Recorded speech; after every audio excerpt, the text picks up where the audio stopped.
You're listening to the Fan to Fan podcast, and today we're talking about the use of technology to enhance and recreate actors for movies, TV shows, video games, and more. Here we go.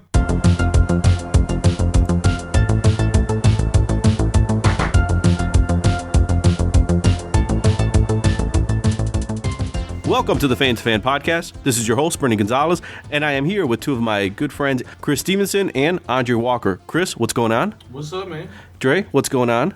Hey there, B. So you've heard both Chris and Dre on previous episodes of the Fan to Fan podcast, but this was a topic that the three of us wanted to talk about, especially with the recent success of Rogue One, and talk about the use of digital effects in recreating characters for movies, especially actors that have passed away. So after seeing Rogue One, it was great to get that nostalgic feeling, seeing Star Wars again on the big screen. And we're not talking about that feeling that you got from seeing the prequels or even Force Awakens. We're talking about that feeling of seeing the Star Wars we grew up with back in the late 70s and in the 80s with the young Luke Skywalker, Han Solo, Princess Leia in a galaxy far, far away that was created with practical and digital effects. So seeing that world again, where the Empire's in control and the Rebels are this ragtag team of stragglers and mercenaries and zealots, just some of those beloved actors are obviously older, and the characters they portrayed decades ago are not immune from Father Time. But if you tell a story in that world with those existing and well-known characters, your options are limited. You either have to recast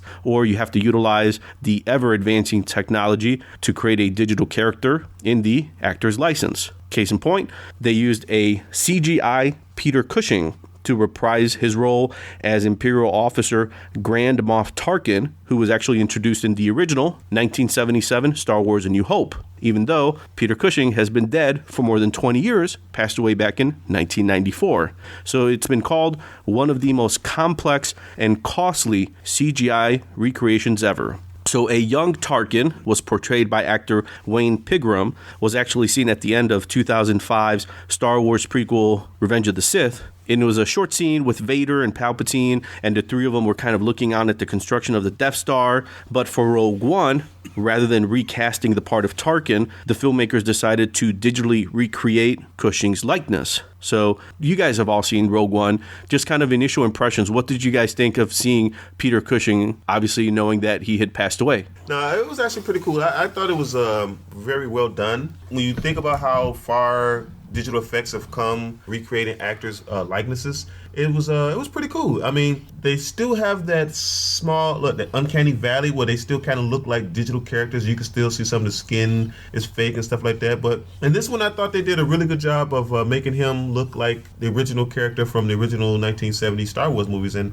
it was really, really cool to see how far the technology has come. I'll be honest with you, I thought that was really him. Really? I'm not gonna lie. You know what? I thought it was really cool that they were able to get him back, and I'm like, So did my wife. She's like, she said after we left the theater, he was an older man back in 1977. So she's like, wow, he looks really good for his age. I'm like, that really wasn't him. So she was surprised. So you're not alone. Yeah, I really did. Because like I said, back in the day, they used old age makeup, and so I thought that was really him for a second. It didn't look bad at all. It looked really good. After watching the movie and everything, I was like, is he still alive? I was like, it was one of those things you think Took you a second. Yeah, I'm like, and then I had to look at him. He's been dead for 20 years. You know what I mean? So I thought that was really, really interesting, really, really good. They released a short YouTube video not too long ago. It was maybe about like 4 or 5 minutes long, and they talked about everything that took to do that. So they started by casting an actor, Guy Henry, and he was in Harry Potter, V for Vendetta. He was one of the generals in HBO's Rome series, and he had a similar build to Cushing. He could speak in a similar manner, so he wore this motion capture rig on his head, and he was on set during the filming of Rogue One. And then after that, in post-production, they did really all the digital recreation, all the really heavy lifting involving like the likeness, the lighting, the expressions, basically all the things that the character would need to do to make it look like Peter Cushing was actually alive and on set with the other actors. So, Chris, I don't think you're alone. People were noticing that, but same thing. It's kind of like you guys remember the Polar Express effect, where they kept saying that, it's like you're close, but there's something about the eyes. It doesn't look real. There's something kind of distance about it.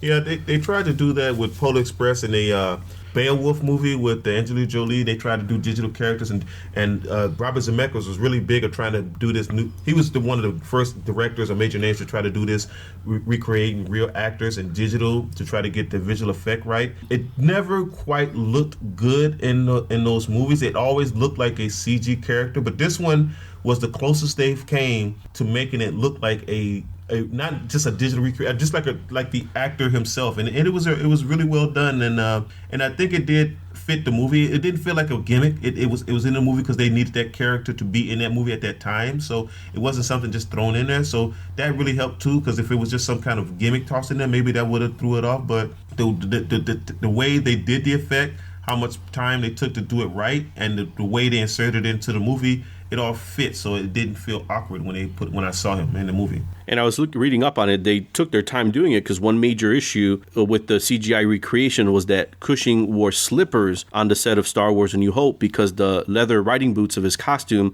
were so uncomfortable. So he wore slippers throughout the entire shooting. So they only ever shot him from the ankles up. So there's actually no Star Wars footage of Peter Cushing's feet. The production crew had to go through old footage from his other movies, especially the movies in the Hammer horror series that he played, so they could actually recreate his legs and feet. So they did a pretty good job of putting it all together and trying to make it look as human as possible, human enough to fool a lot of people, but like you said, Dre, good enough to not make it seem like a gimmick. Now, quick question. So at the end of Rogue One, Princess Leia, they did the same thing with her. Her likeness was digitally created, same thing, so she would look like the young Princess Leia from the original 1977, but she reportedly gave permission so that they could actually use her likeness, and I guess, well, obviously before her passing, she said that she was okay with the final product and how it looked. See, I felt that one looked, you could tell it wasn't real. Yeah, that one had... It had that look where it was like, you knew what they were doing, and you knew that, okay, she's not young now or anymore, or anything like that, but that you could tell that it looked fake. It had that Polar Express effect.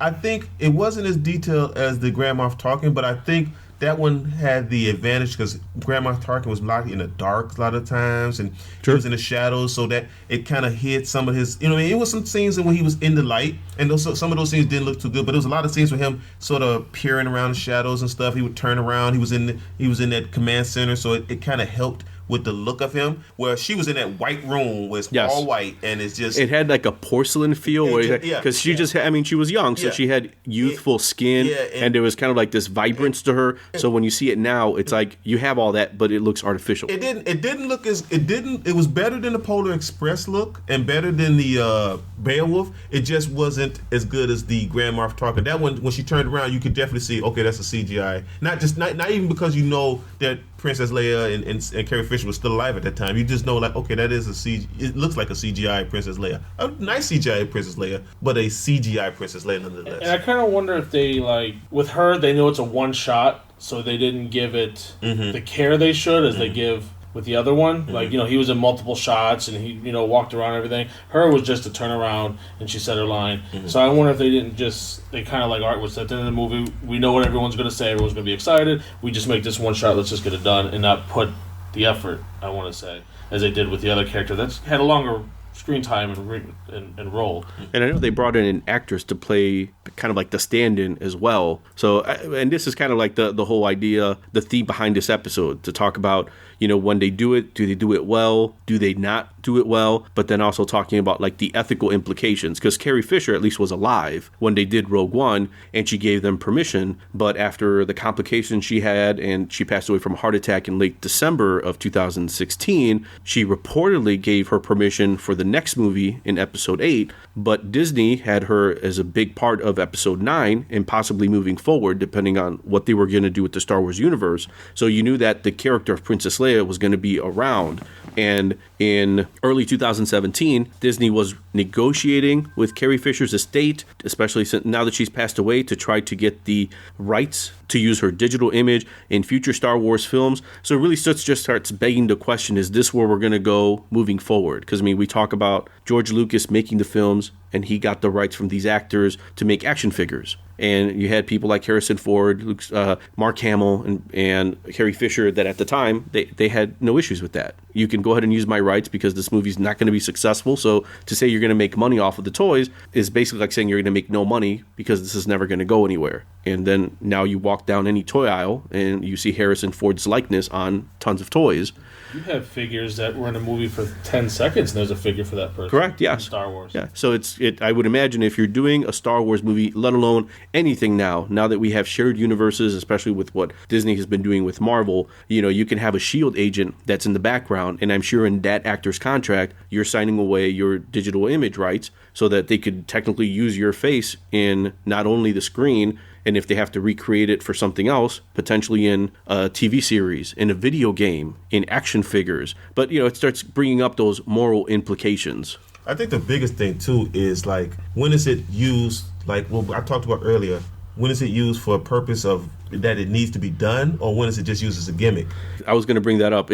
They've used this stuff for when actors have been alive. So, like, going back to Marvel, Robert Downey Jr., Captain America Civil War made him look the way he did. He looked in the 80s when Robert Downey Jr. was in his 20s. But again, Robert Downey Jr. is alive. The way they made Michael Douglas look younger in Ant-Man, or Patrick Stewart when he got his digital facelift for Wolverine, Anthony Hopkins in HBO's Westworld, they made him look younger for that. Brad Pitt in The Curious Case of Benjamin Button back in 2008, a film that won an Oscar for visual effects for digitally de-aging Brad Pitt.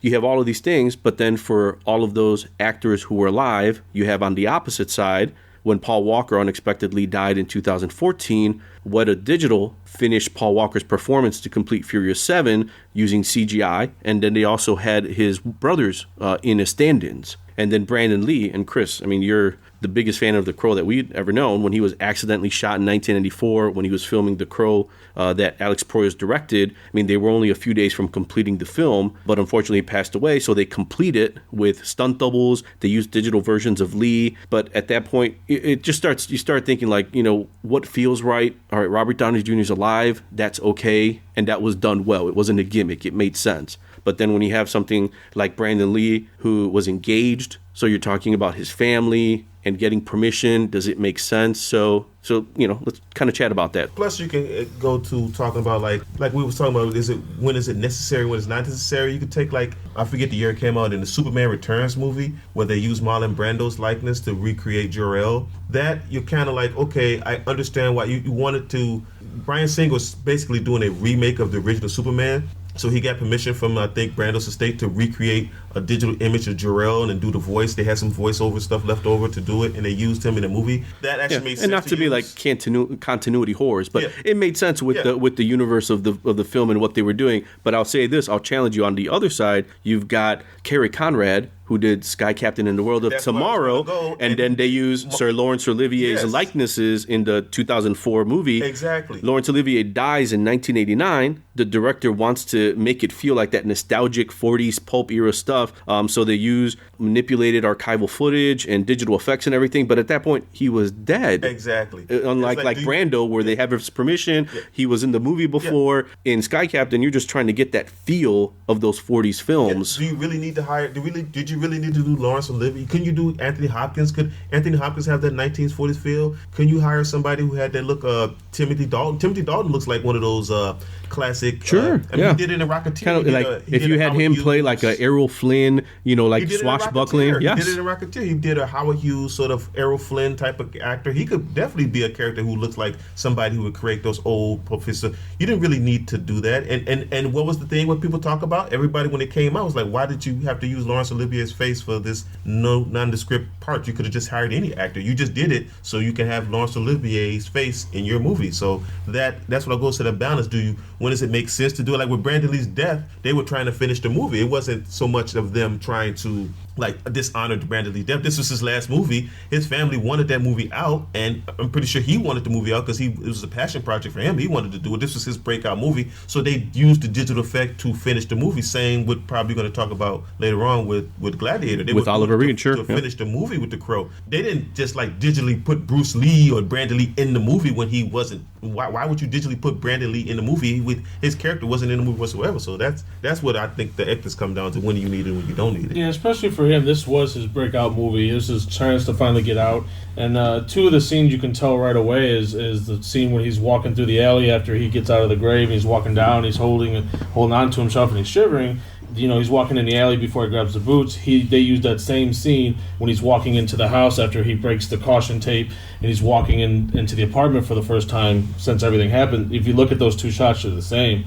But I think they did a great job with that movie because you really can't tell. I mean, if you look to me, it looks like a finished film. But what about when they do tributes? Because remember in Man of Steel, they did a tribute to Christopher Reeve. The scene where Superman, that light's coming down on Superman. When the beam is coming down, he's going up, and you see it in the thing. You see where he's got a face, and like that looks like Christopher Reeve. But it actually, they did that for like a tribute. They digitally imposed Christopher Reeve's face over Henry Cavill when the beam was coming down. He's trying to fight up, and he's looking up, and his face digitally changes into Christopher Reeves in the movie in the clip. Do you guys know why they did that? We don't know what. It's a tribute. It was a tribute to Christopher Reeves. I guess that goes back to this Laurence Olivier. Why did you feel the need to do that? Mm-hmm. But I remember me and you, Dre, we went to see it in the theater, and you saw it before me. This is my first time seeing it. And I remember seeing that, and I remember we talked about it after, and I'm like, he looked just like Christopher Reeve. Mm-hmm. And it comes to find out later they did it as a tribute. Mm-hmm. I mean, he looked just like him. It was like very like creepy, and then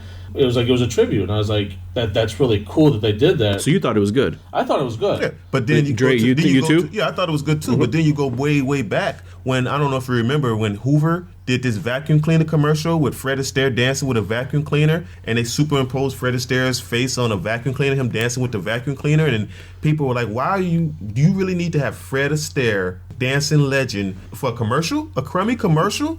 In the 90s, they had the Coke commercial with Elton John, and they had Bogart, Cagney, and Louis Armstrong, and they were in the commercial, and it just felt like that was unnecessary. I think the first movie I can remember was Dead Men Don't Wear Plaid, where they had Steve Martin in there with Humphrey Bogart and James Cagney. And this is a little different than like Forrest Gump, where they had like those fake photos where you had Forrest Gump next to John F. Kennedy, or some quick footage. It's like, no, you're not recreating John F. Kennedy. This would be like... You're inserting the character in with John F. Kennedy. Yeah. You're not recreating John F. Kennedy's face digitally and putting him in a movie where he didn't exist. You don't... Yeah, this is like an interesting ethical gray area where you have something like Rogue One that has an actor that's alive at the time, and she gives her permission in Carrie Fisher. And then you have someone who has passed away in Peter Cushing that can't give his permission. And that's kind of looking up for information for this episode. I found that actor Robin Williams, when he passed away, well, rather, before Robin Williams passed away, he had his estate have the rights to his name, signature, and photograph. There's a trust that protects the use of all of his image for 25 years after his death. I mean, it seems kind of morbid to think 25 years we might see a commercial or a TV show or a movie that actually is using Robin Williams' face. Like, is he going to be in a Hoover vacuum commercial in 2039 when it pops up and we're going to think, oh my God, this is completely in bad taste. Why would you use Fred Astaire for a Hoover commercial?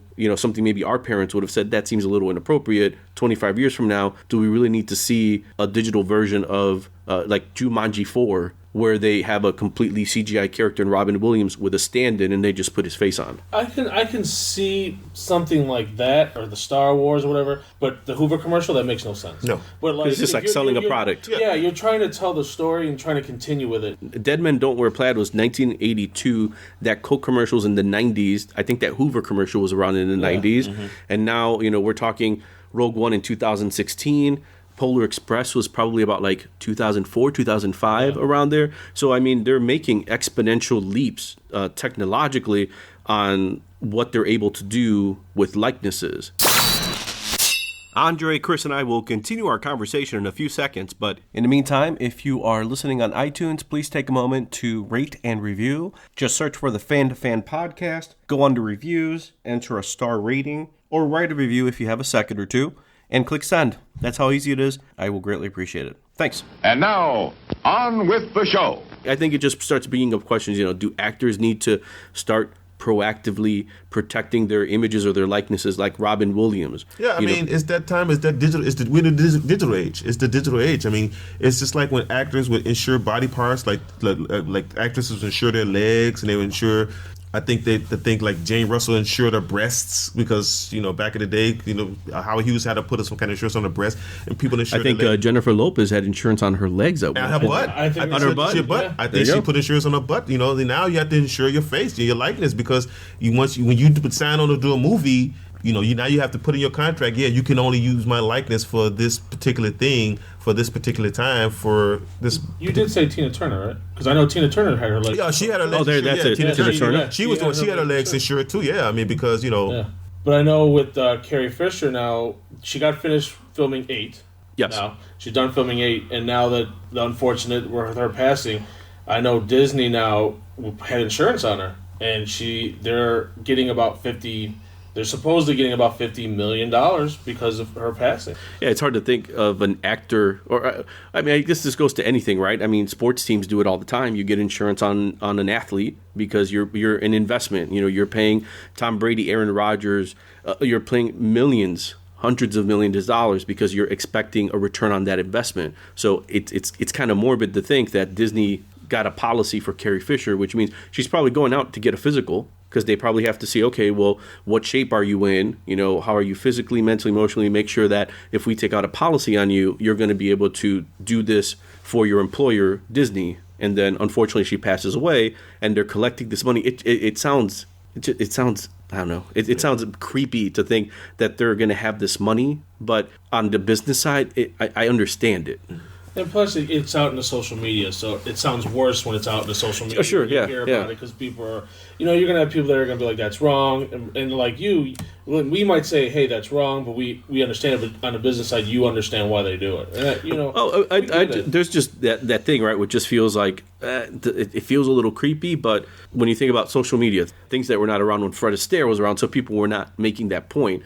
But the same thing, things like video games. When you're contributing to something as big as Star Wars, I think you kind of understand, all right, whether you're going to be a main character in it, or you're going to be the side supporting character, you could wind up as a video game character in the background. You might wind up on a Disney XD TV series. Who knows where you're going to be, but you're giving all of this up. Are you okay with it? But then studios are going to try to protect their investment, and then do you as an actor now, you have to protect it because it's a part of who you are, and they're going to start, I would imagine, once they have your digital likeness, they're going to have this in an archive somewhere where they could go back and reuse it. And we're talking beyond like using pre-existing footage, like with The Crow. Did they use maybe some shots B shots? Like, okay, we got the shot we wanted, but in this other shot, he did a different angle. But if we use that and we kind of edit it right, it'll look like a whole shot that we need for this entire scene that we would have shot if Brandon Lee was alive. No, I think a lot of it was they had most of it done. They had to do a couple shots here and there. They got a guy that had the same build. It was pretty much already done. Like I said, the footage that unfortunately he was killed in was gone. It was destroyed in the courtroom, so none of that ever gets out or anything like that. Oh, so they actually? What do you mean? Like they actually? So when they went to court for it to see that it was an accident and everything like that, they didn't want this footage getting out. What I mean? So they destroyed it, right there of his death on the set. Yeah, because it was filmed and everything. So they because the whole thing was it was supposed to be a scene where he comes home from grocery shopping. The guy Michael Madsen that played Fun Boy jumps up from behind a couch and shoots him. Well, he falls down, and everyone thinks he's joking because he's holding the stomach. They think he's drunk, but he ends up getting shot. And somehow the blank bullet ended up having a real load in the gun. No one knows why. So once they figured out it was an accident, it wasn't his fault, it wasn't intentional, they just got rid of the footage. And then you'll hear a lot of things. Oh, the footage is out there. Click this and look at this YouTube. You'll see the footage. The footage was destroyed right away. So it was destroyed in front of a judge or something. Like they got rid of it. So it's like this is it. We know what happened. Just get rid of it before it gets out. This is a person's death and everything like that. So they want to get rid of it. But I know it was mostly shot. You can see a couple of shots here and there where they might have used a stunt person where the face is covered, but you can't tell unless you're sitting there looking at it with a fine-tooth comb. You could, like I said, you could see the one scene from the alley to coming in the doorway. You could see it's the same one. And as a fan of the movie, did you take any offense that they had to kind of either use a stuntman, digitally reuse some shots or anything? Were you okay with that? Yeah, I was fine. It seems like they were respectful in doing it. They wanted to not just finish the product, but kind of honor him, his memory, and say this is something he did, so better to at least see this with how many, maybe a few shots, maybe a few seconds, maybe like a minute or two of... Maybe, even if that. This is the new world that we have to adjust to, and I mean, something I don't know. I think we talked about it off mic. B. I don't know if you brought it up earlier, but like how they got Peter Cushing's likeness in the first place. Oh yeah, so we talked about this a little earlier. Mm-hmm. He was in the movie Top Secret, and there's a scene where Val Kilmer is going to meet this contact, and it's this library, this kind of small, dingy library to get information. You know, and for those that haven't seen Top Secret was very much a spoof on the Elvis movies, but also kind of like Beach Bank and Blingo, the absolutely, spy movies, yes, all of that, World James War II Bond, movies, all of yeah. that. So there's a scene, Val Kilmer's in this kind of dingy library to get some information, and he meets his contact, and the contact's this older librarian played by Peter Cushing, and for that scene, you see a close-up shot of Peter Cushing, and he's got a magnifying glass, so you see this big close-up of his eye, and then the joke is when he moves away, the magnifying glass turns out that's actually what his face looks like. So they created this complete prosthetic application for his face, and it was the only time that Peter Cushing's face was ever cast. The production crew for Rogue One went all the way back to the archives for Top Secret, and we're talking, I mean, Top Secret was probably like 70s, like maybe around like 78, 79, found it, were able to scan the mold, the bust, and then actually then digitally use that as like their basis, because if not, they were going to have to composite all of his different films. And that's what I mean. I mean, so that wasn't even a Star Wars thing. They didn't even go back to a Star Wars archive. They went to an archive from another studio, from another movie. So think about it. If you were an actor and you did something from some other, think if you did a project. If you created, you're an artist, you drew something from somebody else, and then they took the template from that and used it in a different book. And like you said, wait a minute, I drew that for them. I acted in a movie for that movie. Now that likeness is going to be used. Anytime somebody wants to use my likeness, they can use that likeness and just pass it around. So. No, and that begs the question. So they own Grand Moff Tarkin. Disney does. They want to use that character who was played by Peter Cushing. They could use him again. Yes. And they have on a server, on a computer somewhere, they have all of the information that makes up Peter Cushing's face. Mm-hmm. So what his estate, which I would imagine now would have to be like great-great-grandson, granddaughter, decides that, let's just say that they're a director and they're making a movie. And they're like, you know what? I would have loved to have my great-great-grandfather in this movie. I want to have him in the movie. Hey, Disney, I want the rights. I want to use all the stuff that you guys used of my grandfather, that I have all the rights to use all the stuff for, that you guys use it. And then what if Disney said no? I mean, would that be just? It would basically, I mean, you're basically using the person's likeness. You know, it's not like, it would be like saying, okay, well, we're going to do Brandon Lee again. We're Miramax. We're the studio that released it. We own The Crow. But it's not like we own Brandon Lee. Or like if Miramax decided to do like with the dailies that they had from The Crow, they tried to piece together like a Crow sequel, sort of like Superman 2, where they took pieces of Superman 1 and pieced it together and make a Crow 2 with shots of Brandon Lee, but they have another actor in there. I mean, Brandon Lee was on the commission to do The Crow, but they own the rights to Brandon Lee's likeness. So is it okay for them to do The Crow 2? Or like they did with the Game of Death with Bruce Lee, where they pieced together footage and used a different model and a likeness of somebody else to try to piece together to make a movie. That was fine to finish the movie. What if they wanted to do Game of Death 2 and use leftover footage that they didn't use for Game of Death 2? I mean, is that right? So it's a weird world that as people who are fans of movies, we have to accept. Do we want that? Are we okay with that? And it's up to studios to say, is this justified to do this? It's up to directors. Do we need this in our story? I mean, do we need to put in Peter Cushing? Do we need to have in Marlon Brando? Do we need to really have Marlon Brando in this movie? If they're talking about doing another Godfather movie. There's talk about doing the Godfather 4. Pretty sure they got a CJ likeness of Marlon Brando for Superman. In some of the Godfather video games? Yeah. Didn't they basically recreate? And I think in some of them, he's more in the image of Marlon Brando. Yeah, it was. I think but it was Marlon Brando. Close to photorealistic. They used his likeness in the game to sell the game. I remember that. That's a good point. So now, is that right? I mean, I'm pretty sure, like you said, the family and the state, they were okay with it. I mean, you can't use Marlon Brando's likeness without his permission, but still, and it's still like, do you really need to use Marlon Brando's likeness to sell a video game? I mean, as cool as it sounds, it's like, wow, that you're going places where we don't need to go to sometimes, and sometimes it's just too much. It's enough that, at least with the whole Carrie Fisher situation that Disney had to put out a statement, and I found it online. It says, "We don't normally respond to fan or press speculation, but there is a rumor circulating that we would like to address. We want to assure our fans that Lucasfilm has no plans to digitally recreate Carrie Fisher's performance as Princess or General Leia Organa." And they said, "She was and always will be a part of the Lucasfilm family. She was a princess, a general, and more importantly, our friend. We're still hurting from her loss." But they had to release that statement because, again, they're kind of reeling from the fact that they have Kathleen Kennedy, who works with Lucasfilm, and she was working with Carrie Fisher's estate to get the rights so that I think it's Carmen Trevorrow, who did the recent Jurassic World movie, who's directing episode 8, since they had that footage, but for episode 9, which is being directed by Rian Johnson, who did Looper, if I remember right.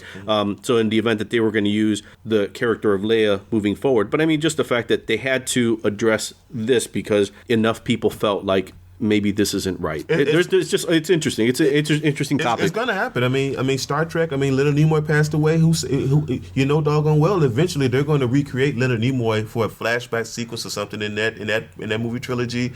And there has to be footage of maybe Leonard Nimoy doing a take, and they didn't use that. And if somebody said, you know what, we have enough pieces here that we want to do the scene where maybe the character Spock gives a final message. Well, we have enough where we can kind of piece it together. Oh, but we need this one little piece. Oh, well, let's just have a stand-in in there, and then we'll replace his face with Leonard Nimoy. Okay, well, same thing. Do we go to Leonard Nimoy's family and ask for permission, or do we just kind of do it? I can almost predict that I forget his name, John Ashcroft, the actor who, I'm not sure if that's his name, I could probably butcher it and get it wrong, but the actor who played the original guy who created Jurassic Park, in the Jurassic Park, you know, the old man who created Jurassic Park, I'm pretty sure in the new Jurassic Park that they will have some found footage of him in the next Jurassic Park, because this whole Jurassic Park thing is about the nostalgia of the original Jurassic Park series, and there's going to be footage of a CGI version of him in there somewhere where he But is it okay to do it as a tribute? Exactly. But as long as like the Man of Steel, that's like you guys felt okay. That's fine. But if you just throwing it in there because Richard Ebert, and I think he's alive because he did.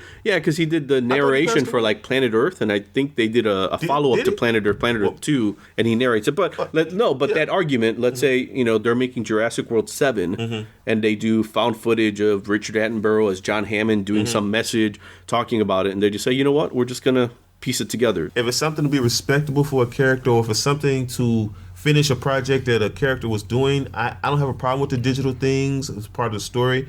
But just some of the stuff to just throw them in there just because you want them in there because, hey, wouldn't it be cool if we could put Leonard Nimoy in a new Star Trek movie? No, you don't really. Do you really need Leonard Nimoy for this 2-second clip? No, you don't need that. You can get any other Star Trek actors to do that, or you could recast it. Recast it, or write a better story that doesn't include, like, Spock doesn't need to be in this, so just redo it. So what about episode 9 with Carrie Fisher? Now she was done filming in 8.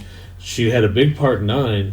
Now what do you do? Like, you got to imagine. Well, Disney already had provisions for that if something would happen to them. So I'm pretty sure that they have ways to write her character off or to finish her story, or maybe even kill her off. Like in Star Trek, when Leonard Nimoy passed, the fans will not be happy with that. Well, the fans will be. I think the fans will be happier if they kill her off respectively than because I can see that scene where they do a digital. Do you know the crap they would raise if they did a digital Princess Leia? How disrespectful! I think if you at the end of episode 8, because the idea is she's important enough where you probably can't kill her off screen. You can't just say in the crawl of episode 9, hey, a bunch of shit's happening. The Empire is doing really good. The Rebels aren't doing so good. Oh, and by the way, Princess Leia just died somewhere around before. Then we all understand as fans, like, you know why you're doing it. The same way they did in Star Trek Beyond, the same scene where the two men came to Spock, the younger Spock, and Zachary Quinto from Heroes. They came to him, gave him a box. He opened it up, and it was a crawl. It was a picture of Princess Leia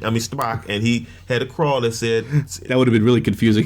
Senator, wrong universe. The Trekkie Star Wars fans are about to go crazy on this podcast. Like, you son of a Disney attorney starts running across the screen in a suitcase. Cease and desist. You got jelly in my peanut butter. But if Spock, did you say Jedi in my peanut butter? Jelly. Nice. But if they can handle it off screen where somebody delivers something to Mark Hamill, letting him know that his sister had passed away. Andre, Chris, and I will conclude our conversation in a few seconds. But in the meantime, remember you can find the Fan to Fan podcast at www.fantoFan.com. fan2fanpodcast.com. Facebook, just search Fan2Fan Podcast. That's FAN, the number 2, FAN, or on Twitter at Fan2Fan Podcast. I'd love to hear from you, so reach out, send the message, and let me know what you think of the show. Thanks. So this is a good way to kind of end the episode. Do we end it with Luke Skywalker getting a note to say she's passed away? He feels the loss, the same loss for the fans, for the characters, right?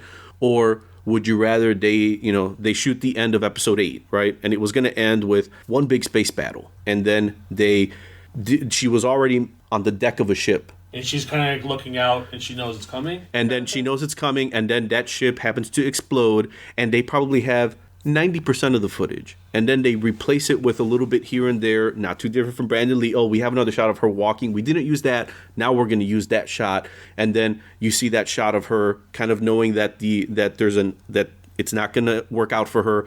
Everyone else is escaping, and she's going to be there to let them all escape. She gets destroyed. Like going down with the ship. She's going down with the ship. So I think any way they do it would be respectable. You're talking about not episode 8 and episode 9? No, it could be end of episode 8, but using things where only 90%, the 10% was completely digital. Right. Would that make sense? Or would you rather just see it off screen with the note that says, "I'm sorry, we lost General Organa," and then everyone's just like, "No," that's not the question. Either one of those would be acceptable to people. Okay. Here's the question. Okay. What if they finish it episode 8, do all the stuff episode 8? Okay. What if they have dailies from episode 8 and they put it in episode 9 and they use footage from episode 8 to kind of cobble together in episode 9 to say, okay, Princess Leia here's Princess Leia, and then all of a sudden, you know what I mean, they kill her off in episode 9, even though that's not new footage of Princess. That's old stuff that she had was at 8, and you just put her in episode 9 to kill her off. That would be the question. Now, so that's the question. How would you take that? That, for me, I would be fine with it, but as a Star Wars fan, I can see being upset that you basically took footage from a different Star Wars movies, cobbled together to try to finish off what Leia did to her. I can see a Star Wars fans being upset with doing that, and I can also see it in where they're trying to close out the story, wrap it up, being respectful of Leia, but finish off. I mean, they had to do something with her story arc. They had to close it out. But I can also see fans upset that they used old footage of her in a new Star Wars movie. That would be the fight, because old people would be going back and forth. Well, they had to do something with Leia. She passed. I mean, Carrie Fisher passed away. They had to close the story out. But they didn't have to use old footage from her from episode 8. That's disrespectful. They just put her in here just to do this one part. That's disrespectful. They could have did it like Star Trek. They could have did this. They could have did that. They could have just wrote her off and had her pass away off screen or something. They could have just had that's when the debate's going to come out. Do you use footage from episode 8 that you didn't use and use episode 9? Let me go back to that. So in 2005, in Revenge of the Sith, the character of Mon Mothma, she was the Rebel Alliance general, the woman who had kind of like the very the white, the gowns and everything. Yeah. So her character was she was in Return of the Jedi, right? And she was supposed to be in Revenge of the Sith, except her scene was cut. So she showed up, I think, in a few episodes of Clone Wars, the animated television series, but instead they cut out her scene for Revenge of the Sith, and then they actually reused some of her scenes in Rogue One. Now, the argument is it's not apples to apples because the actress, Catherine something, I forget, she's still alive. So I'm sure in a case it's like, well, but if she had passed away, that would be the exact scenario you're talking about, using her footage to say, well, we shot this for Revenge of the Sith, which was back in 2005. It's over 10 years later. Now we're going to use this for a movie that is coming out now, but she's alive, so it makes sense. But what if she wasn't? So it'd be the same thing with the Carrie Fisher idea. We're going to cobble this footage from other stuff. It's not for episode 9. How do you feel? I would imagine either way it's going to be respectful, but yeah, I mean it's gonna be respectful, but it's just how people take it. Some people are gonna think it was cool the way they ended off, and some people thought it was disrespectful to use footage from other Star Wars movies and cobble it together to try to make. You're gonna take maybe a scene from here and a scene from this one and put it together in episode 9 to try to end Leia's story. We probably wouldn't have a offense to that because we understand that they were trying to finish off her story in a respectful way. But there will be some Star Wars fans who think it's disrespect. There's going to be some people disrespectful to Carrie Fisher's memory to take old footage and use it in a new movie just to sell the movie. The thing is, no one's ever going to be happy. You're never going to get 100%. You're never. You're going to get half. Like, I think the way we just talked about it, like, if you put it at towards the end and she's on the thing, she's letting everyone else escape, and she's looking out the window and she sees it coming. And like you said, she goes down with the ship. Yeah, And people will be pissed that you killed off Princess Leia. Right, but like that, but it's a very honorable death for her in the series, because she's going down a hero. We all know she is, and respectful, and but people might turn around and say, no, that's wrong. You need to carry on to the whole thing. I mean, there's no way. This is hard for Disney to what they're going to do. You know what I mean? It'll be interesting to see how they approach it. Like, do they, like you said, do they cobble the footage together, or do they just Kill her off screen. Yeah, do it off screen, and then I think that's wrong to do. She's such a.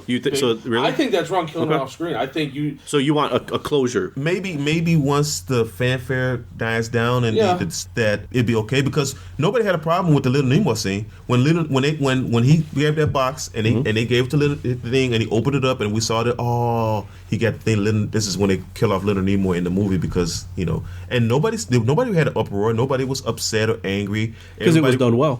It was done well, and everybody, it made it a part of the. It actually made it a part of the story, because Spock wanted to quit because one of his his relative, technically, he passed away, and he gave him confliction. So they actually wrote Spock's death into the story. So I think that really helped. It wasn't just a one-off, like, we're going to kill off Leia like this. Yep, she dead. You know what I mean? Same thing with Paul Walker. They wrote him off. Paul Walker, they digitally recreated him, and they didn't kill his character off. They actually just had him right off to the sunset. He's going to raise his 2 kids, and he's done with the franchise. People love that. So I think if they did it if the movie had came out a month later and they did it, people might have been upset. So with time, it's going to be interesting to see how people because Episode 9 is 4 or 5 years away. Sure. So people may be okay with them cobbling together footage and keeping it. Isn't this year Episode 8 comes out? Yeah. 8 is the last one that she's actually. Right, that's 8. what I'm saying. I'm talking about the new one. Right. So 2017, we're supposed to see Episode 8. Yeah, which means that Episode 9 is probably at least to the 19. Yes. Yeah. So but you got to figure out what you're doing at the end of this one. Yeah. So now you have. I'm sure you have the people at Disney that have put together and said, this is what we're doing for the whole arc, all 3, let alone all the Rogue Ones and the standalone movies, the Han Solos, and anything else they do. And that Disney did not spend all that money to not already have maybe another 3-part arc ready to go, to say, all right, well, we're going to do 8, 9, 10, but we're already thinking about 11, 12, 13, and a Greedo movie, and the Young Adventures of Boba Fett movie. Aren't they doing Han Solo now? They are, yeah. They got a young Han Solo already, so they're already and that you get into that world of recasting. We just move on and say, all right, well, this is a younger Han Solo. Let's just go with it. And they killed off his character respectfully, but Harrison Ford's alive. When you start thinking about people who are no longer living, I think that's where all these questions come up, especially with the use of technology, or I guess how you use it. I mean, in the comic books alone, there's a book for almost every single character in the main Star Wars universe. Leia's got one. Vader has one. They all have it. Chewie's got one. They all have their own respectable book. So, they were probably branching off to do it all. And it's going to be real interesting to see. I'm sure, and even video games. You guys are avid gamers, but I'm sure if there's a really good Star Wars game in the near future, I can see them using Grand Moff Tarkin as an image at Peter Cushing, and then using Carrie Fisher's image as General Organa. I can see maybe you hear someone who's a voice alike giving off-screen directions. No, Rebel Squadron this way, and then a hologram of her giving the Rebel Squadron directions. So it's her image. So it's not like Carrie Fisher, Princess Leia, Tarkin, any of these people are going to disappear. I think the bigger question will always be, are they using it the right way and not as a gimmick? And even if you use it in the right way, it can't be completely self-serving. You can't just do it to sell Hoovers. I think you have to do it to finish something off and do it well. In the end, I think it's pretty much, I don't want to keep the podcast going, but in the end, it's basically similar to the thing that was going on with, voice actors had this whole problem a long time before the digital recreation. Because remember Robin Williams had this whole thing where you can't recreate his voice, and he had a thing with Aladdin because he wanted his voice performance to be his voice performance, and he wouldn't let anybody else do anything, and he had a contract that says you can't reproduce and recreate his voice. So for Aladdin 2, they couldn't have someone that they say is trying to do. The guy who played Homer Simpson to do the voice for. But he wasn't doing a Robin Williams impression. No, he was doing the Robin Williams impression, but he wasn't doing the voice. He couldn't sound like Robin Williams. He was doing a Robin, not impression. He was doing Robin Williams mannerisms and stuff. Okay. But he wasn't trying to sound like Robin Williams because Robin Williams had a lock on his voice. So I mean, it's the same thing with voice actors who had this whole struggle all the time. Now you're just going now to digital imaging now, which is, like I said, it's a brave new world now. Now you have to worry about, can you use William Shatner's likeness in a Star Trek video game? I mean, you signed on to be Captain Kirk, so we were doing a video game, so can we use it in a video game? So yeah, it's crazy to see where it's going and what's going to happen in the future with this. So, like I said, brave new world.